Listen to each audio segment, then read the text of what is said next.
သူမမှာအပူတော့ရှိတာကိုတတိယပြီးသူမရဲ့အိမ်စီကိုရှောက်သွားခဲ့တယ်လမ်းက6ကပ်နေပြီးခွေးတွေကဟောင်နေကြတယ်အဲ့ဒီအချိန်မှာသူမရှိကနေလာနေတဲ့အမျိုးသားတယောက်ကိုမြင်လိုက်ရတယ်သူ့လက်ထဲမှာတခုခုကတောက်ပနေတယ်အဲ့ဒါကစောင်းကျဲကူဖြစ်နေတဲ့သူ့ရဲ့တက်တူးကိုမြင်ပြီးရုံးကွမ်းကကြောက်စရာကောင်းတဲ့အရာအလုံးကိုတတိယသွားတယ်သူမကိုတက်ဖို့လာတာလို့သူမထင်နေပြီးကြောက်လက်တကြားထွက်ပြေးခဲ့တယ်ဂျေကူကလည်းသူမနောက်ကနေလိုက်လာတယ်ရုံးကွမ်းအရန်ကြောက်သွားပြီးရဲကိုဖုံးဆက်ဖို့စူးစမ်းခဲ့တယ်ဒါပေမဲ့စောင်းကျဲကူကသူမနာကိုကတ်လာပြီးသူမရဲ့ကြောကိုတခုခုနဲ့ထိုးလိုက်တယ်ရုံးကွမ်းကကြောက်ပြီးရက်သွားကဖုံးကမြေကြီးပေါ်ပြုတ်ကျသွားတယ်ဂျေကူကဖုံးကိုကောက်ယူပြီးကြည့်လိုက်တယ်အော်မင်းကရဲကိုခေါ်ဖို့စူးစမ်းနေတာလားရုံးကွမ်းကတုံတုံရင်ရင်နဲ့ပြောတယ်ကျေးဇူးပြုပြီးကျမကိုမတက်ပါနဲ့ကျမတည်သွားရင်ကျမရဲ့ဇာပနာကိုဘယ်သူမှလာမှာမဟုတ်ဘူးမိဘတွေနဲ့လည်းအဆက်အသွယ်ပြတ်နေတာကြပြီ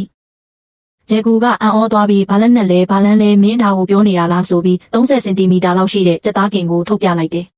ရုံးကွမ်းကအံ့ဩသွားတယ်အော်ဒါကိုကျမမစင်စားမိဘူးတက်တူးနဲ့လက်ထဲကအရာကိုမြင်ပြီးကြောက်သွားတာ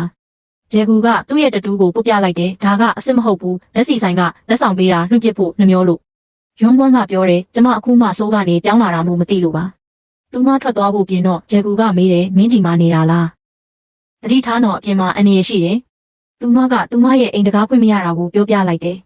ဂျေကူကတော့ကိုစစ်ဆေးပေးဖို့ပြင်တယ်ရုံးကွမ်းကညင်းပေမဲ့သူကနောက်ဆုတ်ပြီးတကားကိုရိုက်ချိုးဖို့ပြင်တယ်သူမကကြောက်လန့်တကြားနဲ့ပြောတယ်ကျေးဇူးပြုပြီးအဲ့လိုမလုပ်ပါနဲ့ဒါကကျမအိမ်မဟုတ်ဘူးငားနေတာပါဂျေကူကနားမထောင်ပဲတကားစီကိုပြေးသွားတယ်ဒါပေမဲ့တကားကိုမချိုးပဲတိုင်းပေါ်ကနေခုန်တက်ပြီးအထဲကနေတကားကိုဖွင့်ပေးလိုက်တယ်ရုံးကွမ်းကအံ့ဩသွားတယ်သူကပြောတယ်ကောင်းပြီငါသွားတော့မယ်မဟုတ်ရင်ဒီချက်သားကင်ကအေးသွားလိမ့်မယ်အမားတခုအတွက်တန်ဖိုးပေးရတတ်တယ်ဆိုတာမှတ်ထား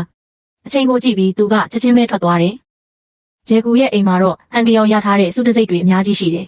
ဂျေကူအိမ်ပြန်ရောက်ပြီးဟန်ကယောကိုသူ့အကြိုက်ဆုံးချက်သားကင်ပေးလိုက်တယ်ဂျေကူကစုတစိတ်တစ်ခုကိုတုတ်နေတော့ဖိလစ်ကမေးတယ်ဆရာခုနကလည်းတုတ်ထားတာမဟုတ်လားစုတစိတ်ပေါ်မှာမိသားစုဝန်ဆောင်မှုဆိုလို့ရေးထားတယ်ဂျေကူကဂုဏ်ယူစွာနဲ့ပြောတယ်ဒါကငါအကြိုက်ဆုံးပဲပြီးတော့သူကမေးတယ်အတန်းပိုင်ဆရာမနာမည်ကဘာတူလဲဟန်ကယောကပြန်ဖြေတယ်ရုံးကွမ်းပါသူကစိုးကလာတာဟန်ကယောကပြောတယ်ဦးလေးကျောင်းကိစ္စတွေစိတ်မပူပါနဲ့ကျွန်တော်အဆင်ပြေအောင်လုပ်ပါမယ်ဂျေကူကပြန်ပြောတယ်မင်းကစိတ်မပူပါနဲ့အားလို့ပြောလေငါကပိုစိုးရိမ်နေပဲမင်းအတွက်ငါကစိတ်မပူရင်ဘာထူးမှလဲအဲ့ဒီစုတစိတ်တွေကိုငါဘယ်မျက်နှာနဲ့ယူရမှာလဲဟန်ကယောကရေပြီးပြောတယ်ကောင်းပါပြီဒီနေ့ကစပြီးအားလုံးကိုပြောပြပါမယ်ဂျေကူကစုတလုံးနဲ့ပြောတယ်ပြောပြတော့မဟုတ်ရင်တော့မင်းကိုအရှင်လက်လက်မြေမြုပ်ပြစ်မယ်ဟန်ကယောကအမိုက်ပစ်ဖို့ထွက်သွားခဲ့တယ်